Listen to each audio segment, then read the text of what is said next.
Hi everyone, स्वागत है आपका मेरे यूट्यूब चैनल पे। तो आज इस वीडियो के अंदर हम देखने वाले हैं एक इम्पॉर्टेंट क्वेश्चन जो कि एग्ज़ाम में पूछा जाता है।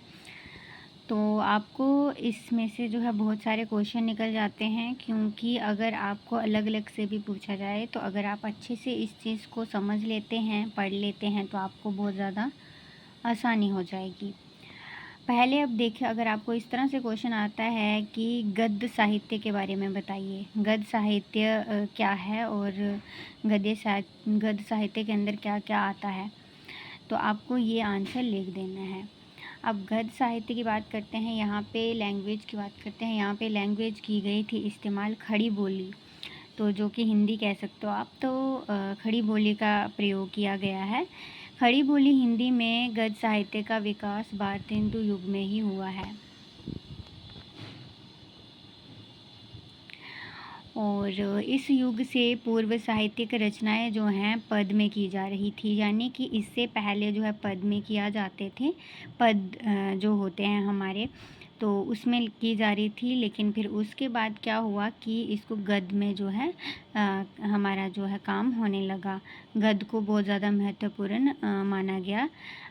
इसके बाद, ठीक है, भारतेंदु युग के बाद गद्य को जो है मतलब अच्छा जो है प्रचार प्रसार मिल गया। तो ब्रजभाषा में जो गद्य रचनाएं पाई जाती हैं वह मुख्यतः कवि वृत्त संग्रह अथवा टीकाओं के रूप में हैं। भारतेंदु युग के आगमन तक भारतीय सामंती व्यवस्था का पतन होने लगा था, यानी कि जब भारतेंदु युग आया था, जब उनका आगमन हुआ, तो भारतीय जो सामंती व्यवस्था है उसका जो है ख़त्म, मतलब पतन होने लगा था, ख़त्म होने लग गया था। तो फिर उसके बाद साहित्यकारों का वहाँ से संरक्षण ख़त्म होने लगा। फिर फलत साहित्यकारों पर उस व्यवस्था के अनुकूल रचने का दबाव खत्म हो गया। अब साहित्य का जुड़ाव जनजीवन और आधुनिक भावबोध से होने लगा था। तो अब तक प्रेस का आगमन भी हो चुका था, यानी कि जो प्रेस होती है, आपको पता है आजकल भी उसका जो है महत्वपूर्ण बहुत ज़्यादा मीडिया हमारी होगी, तो ये बहुत ज़्यादा इम्पॉर्टेंट इसकी वजह से होने लग गया था, ये वाली विद्या आ चुकी थी। साहित्य अब दरबारों में सुनाए जाने की चीज़ नहीं रही, बल्कि उसे जन आकांक्षा से जोड़ा जाने लगा था, यानी कि जो लोगों की आकांक्षा है उसी से मतलब जोड़ा जाने लगा था।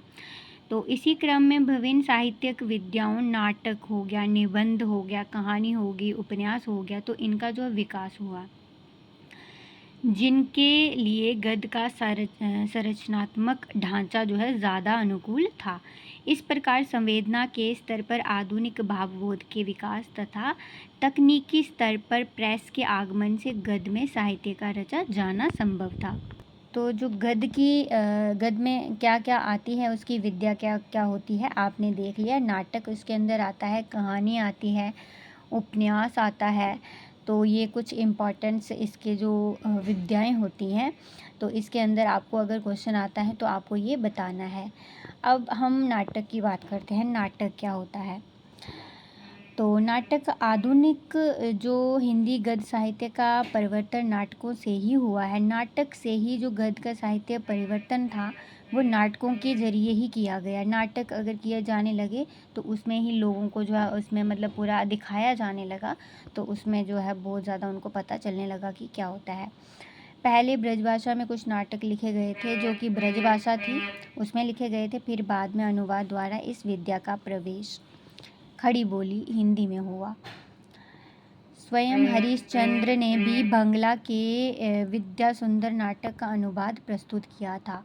जो कि हरिश्चंद्र हैं, उन्होंने बंगला में विद्या सुंदर नाटक का अनुवाद प्रस्तुत किया था। इससे पूर्व वह प्रवास नामक नाटक की रचना कर रहे थे। प्रवास नामक नाटक जो है उनका, वो उसकी रचना कर रहे थे, किंतु वह पूरा नहीं हो पाया था।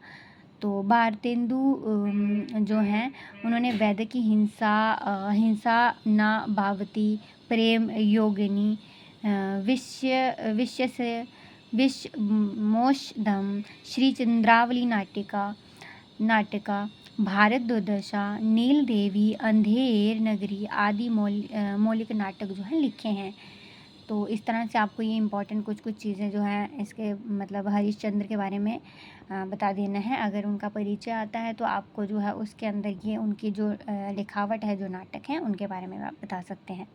तो नाटक में ये सब जो नाटक कुछ इम्पोर्टेंट जो नाटक हैं भारतेंदु युगीन के बात कर रहे हैं, तो जो भी नाटक हैं वो आपको इसके अंदर बता देने हैं, तो आपका आंसर अच्छे से हो जाता है। तो फिर उसके बाद जो है पाखंड है, देखो उनके द्वारा अनुवादित नाटक क्या हैं, पाखंड, बेडम्बन, मुद्रा राक्षस, तो फिर उसके सत्य हरिश्चंद्र, कर्पूर मंजरी, दुर्लभ बंधु आदि। तो ये कुछ इम्पोर्टेंट नाटक हैं।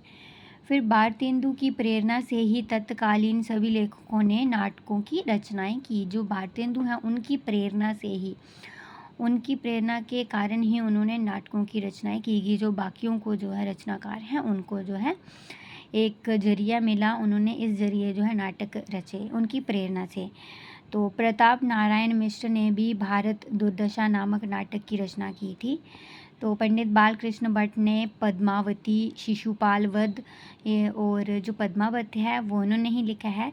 फिर उसके बाद शिशुपाल वध भी उन्होंने नाटक किया और चंद्रसेन नामक नाटक लिखे गए। तो अगर बालकृष्ण की बात करते हैं तो उसके अंदर आपको पद्मावती याद रखना है, शिशुपाल रखना है, और शिशुपाल का जो वध हुआ था, जो कि भगवान श्री कृष्ण मतलब शिशुपाल जो थे उनको वरदान दिया गया था कि अगर वो 100 गालियाँ देंगे, मतलब जो अपराध करेंगे भगवान श्री कृष्ण या उनके परिवार के रिलेटेड, तो उसके बाद उनको जो है मारा जाएगा।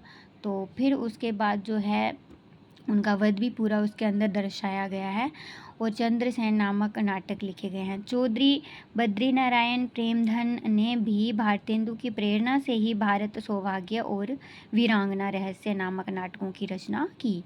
तो ये कुछ इम्पॉर्टेंट जो चीज़ें हैं इसके अंदर आपको याद रखने वाली हैं। अब जो लाला श्रीनिवास दास ने भी प्रहलाद चरित्र लिखा है, तप्ता सवरण है, रणधीर प्रेम मोहिनी है और संयोगिता स्वयंवर नाटकों की रचना की। भारतेंदु के फुफेरे भाई राधा कृष्ण दास ने भी नाटकों की रचना ही की है। उनके नाटक हैं दुखनी बाला, महारानी पद्मावती, महाराणा प्रताप तथा और सती प्रताप। तो जो ये उन्होंने नाटक किए हैं। फिर उसके बाद है भारतेंदु स्वयं नाटकों की रचना करने के बाद उसका मंचन किया करते थे। तो जो अविनाश या लीलाओं की जो कमी और उपन्यास की लोकप्रियता ने इस विद्या की केंद्रित को प्रभावित किया था। तो किंतु तत्कालीन नाटक लेखकों ने इस विद्या को लोकप्रिय बनाने का जो भरसक प्रयत्न किया था। तो इस तरह से कुछ भारतेंदु युग ने सामाजिक में, राजनीतिक में, ऐतिहासिक, पौराणिक और श्रृंगारिक नाटकों की रचना की है। ठीक है, तो उस समय के नाटक ये विशेषता भी है। तो ये इसकी जो विशेषता भी है कि उनमें समाज के विभिन्न वर्गों को उनकी प्रधान विशेषताओं के साथ प्रस्तुत किया गया है। तो अगर आपको ये पूछा जाए कि भारतेंदु युगीन की जो आपके जो विशेषताएं क्या हैं, तो आपको जो है सामाजिक उसके अंदर आती हैं, राजनीतिक, ऐतिहासिक, पौराणिक या श्रृंगार पारक। तो ये सब आपने उसमें लिख देना है और उसके बाद मटेरियल डाल सकते हैं। तो इस तरह से बहुत सारे क्वेश्चन आपको यहाँ पे मिल जाते हैं। अब बात करते हैं कहानी की। कहानी भी एक गद्य विद्या है। भारत में कथा और आख्यान की लंबी परंपरा रही है। तो 19वीं शताब्दी के प्रारंभ में मौखिक कथाओं को लिखित रूप देने की परंपरा शुरू की। कब की गई थी? 19वीं शताब्दी के प्रारंभ में। तो मौखिक जो मुंह से बोली गई कथाएं थी उनको लिखित रूप में जो है कहानी के तौर पर जो है लिखा जाने लगा, परंपरा शुरू हुई। तो इस क्रम में कहानी नाम से लिखी गई पहली रचना जो है ईशा अल्लाह खां की रानी केतकी की कहानी है। तो ये जो ईशा अल्लाह खां की जो रानी है केतकी की कहानी, ये एक कहानी लिखी गई थी। इसकी रचना 1803 ईस्वी में हुई थी। हालांकि इसकी शैली सूफी प्रेमाख्यानों वाली है। मात्र इतना है कि सूफी काव्य पद में लिखा गया है और इसकी रचना गद्य में हुई है। तो यानी कि इसमें इतना ही अंतर है। ऐसे तो सूफी की तरह लिखी गई है, बट यहाँ पे गद्य और पद में फ़र्क है। गद्य जो होता है वो होती है सिंपल लैंग्वेज, जैसे आपकी समझने वाली लैंग्वेज, ज़्यादा जो है कठिन शब्दों का प्रयोग नहीं किया जाता। और जो पद है वहाँ पे कठिन शब्द होते हैं, वहाँ पे श्रृंगार होते हैं या बहुत सारी चीज़ें, अलंकारों का प्रयोग किया जाता है, बहुत ज़्यादा मतलब उस तरह से दिखाया जाता है, काल्पनिक होती है, तो इस तरह से होती है। तो अब गद्य जो होती है वो बहुत ज़्यादा सिंपल लैंग्वेज है कि कोई भी पढ़ के समझ सकता है।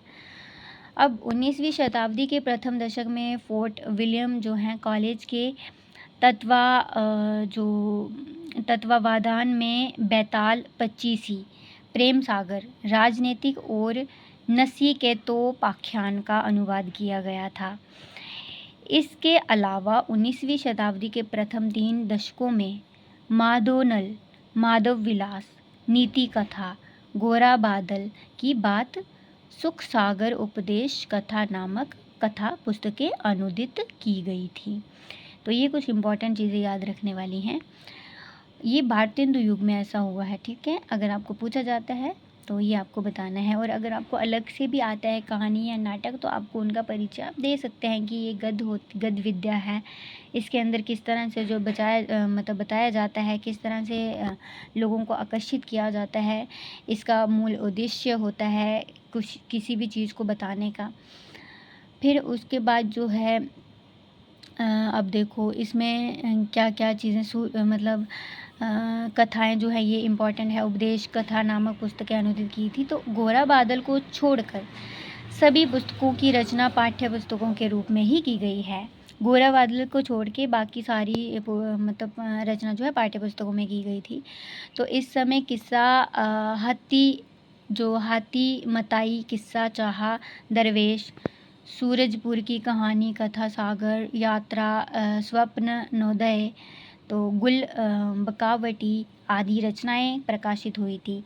तो ये सभी रचनाएं अनुदित हैं। इस प्रकार 19वीं शताब्दी में प्राचीन और मध्यकालीन कथाओं की परंपरा चलती रही है। भारतेंदु युग में पुरानी कथा अथवा आख्यान शैली की रचना ही की गई थी। तो जिस नई आधुनिक कथा विद्या के लिए कहानी शब्द का आज प्रयोग होता है, तो ये भारतेंदु युग में ही ये कहानी का जो है कर दिया गया था प्रयोग। तो आज भी जो है ये चीज़ें जो है कहानी बहुत ज़्यादा इम्पोर्टेंट होती है, या कोई भी सिलेबस होता है तो कहानी के ज़रिए बताया जाता है, नाटकों के ज़रिए बताया जाता है, जो ड्रामा सीरियल्स आप देखते हैं तो इस तरह से जो है। लेकिन आजकल बहुत अच्छे से लोगों तक पहुँचाया, प्रेस का बहुत ज़्यादा बड़ा काम होता है इसके अंदर। तो ये भी एक गद्य विद्या है, गद्य विद्या के अंदर ही आता है। तो मीडिया जो है गद्य विद्या के अंदर ही आती हैं। तो इस तरह से कुछ इम्पॉर्टेंट चीज़ें इसके अंदर आपको याद रखने वाली होती हैं। तो फिर जो है जो 19वीं शताब्दी में प्राचीन और मध्यकालीन कथाओं की परंपरा चलती रही है। फिर भारतेंदु युग में पुरानी कथा अथवा आख्यान शैली की रचना हुई, जिस नई आधुनिक जो मतलब आज भी जो है जाना जाता है। तो भारतेंदु युग में नहीं लिखी जा सकी कौन सी वाली जो मतलब कहानी शब्द का आज प्रयोग किया है, तो ऐसी कोई रचना भारतेंदु युग में नहीं लिखी जा सकी। फिर भी पुराने ढंग की 2 कथा रचना है। तो 1871 ईस्वी में जो रेवरेड जे न्यूटन द्वारा लिखित जमींदार का दृष्टांत, और 1886 ईस्वी में राजा शिव प्रसाद सिंह सितारे हिंद लिखित है कहानी जो है, ठीक है, पुरानी में। तो राजा भोज का सपना है का जिक्र है, ऐसी कथा रचना के रूप में किया जाता है। तो जिसमें आधुनिक कहानी का पूर्व रूप दृष्टिगोचर होता है। तो इनके अतिरिक्त हरिश्चंद्र जो हैं मैगजीन के फरवरी 1874 ईस्वी में, जनवरी 1875 ईस्वी के 2 अंकों में LRP लिखित गण सिंधु, तथा इसी पत्रिका के अप्रैल 1874 ईस्वी के अंक में श्री शरण द्वारा लिखित धैर्य सिंधु नामक कथा प्रकाशित हुई है।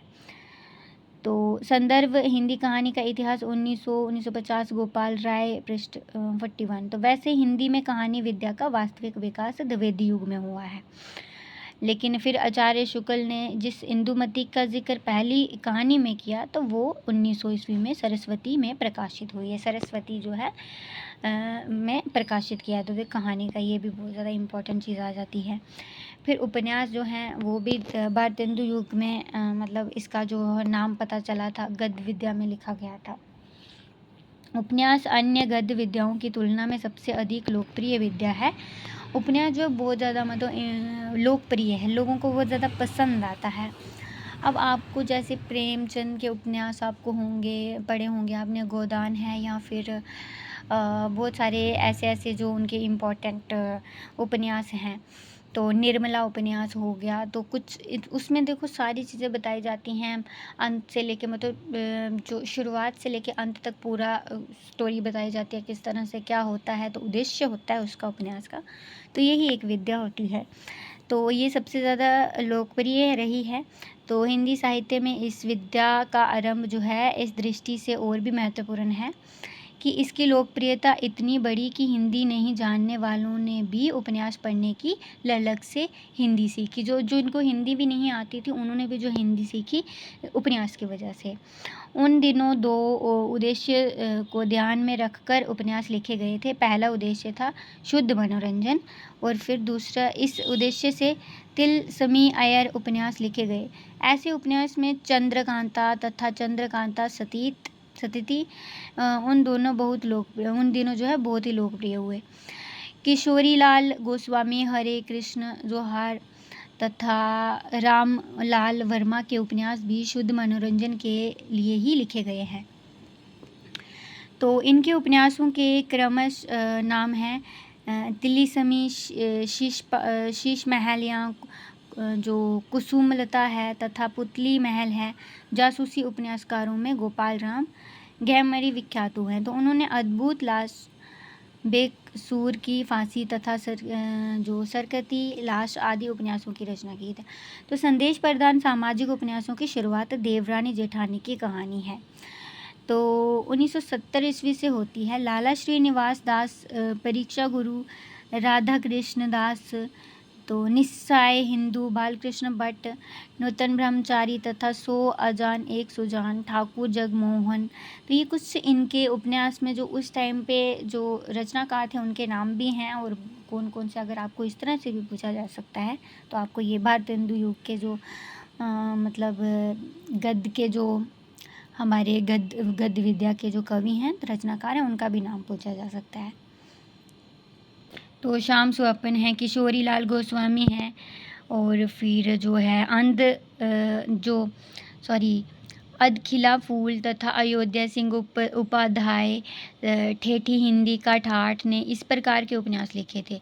तो इस युग में उपन्यासकारों ने ऐतिहासिक उपन्यासों की भी रचना की है, ठीक है, ऐतिहासिक में भी उन्होंने की गई है। इसमें भारतीय इतिहास के अतीत से कथा वस्तु लेकर उसे कल्पना के सहारे नया रूप दिया गया है। किशोरीलाल गोस्वामी हृदय हर्षिनी, आदर्श रमणी, तारा, रजिया बेगम, गंगा प्रसाद गुप्त, पृथ्वीराज चौहान, श्याम सुंदर बेद, पंजाब पतन के उपन्यास ऐसे ही उपन्यास हैं। तो भारतेंदु ने 2 आख्यान पार्क रचनाएं की हैं, तो मदाल सोपाख्यान मार्कंडेय पुराण के एक प्रसंग का लेखन है। तो एक कहानी कुछ आपबीती कुछ जगबीती आत्मकथा शैली में लिखी गई है। तो अधूरी रचना है जिसके संदर्भ में भारतेंदु समग्र के संपादक का मानना है कि निश्चय रूप से ये भारतेंदु की पहली औपन्यासिक कृति होती यदि ये पूरी हुई होती तो भारतेंदु समग्र संपादक जो हैं हेमंत शर्मा, हिंदी प्रचारक संस्थान वाराणसी 981। भारतेंदु युग के उपन्यास लेखकों के भुवनेश्वर मिश्र प्रेमचंद्र पूर्व काल के सर्वश्रेष्ठ यथार्थवादी उपन्यासकार हैं। इन्होंने 2 उपन्यास गौरव घटना प्रकाशन काल 1893 ईस्वी में तथा बालवंत भूमिहार रचना काल 1896 ईस्वी प्रकाशन काल 1901, तो ये इन्होंने लिखा है, ठीक है। तो गौरव घटना में मध्य वर्ग के एक सामान्य गृहस्थ के दैनिक जीवन का जो उसके सूक्ष्म ब्यौरों के साथ यथार्थ और विश्वसनीय चित्रण किया गया है। शिल्प की दृष्टि से भी गौरव घटना में नवीनता दृष्टिगोचर होती है। इसमें आत्मकथात्मक शिल्प प्रविधि का प्रयोग किया गया है, जिसमें जगडूडाल नामक पात्र अपने दाम्पत्य जीवन के अनुभवों का वर्णन करता है।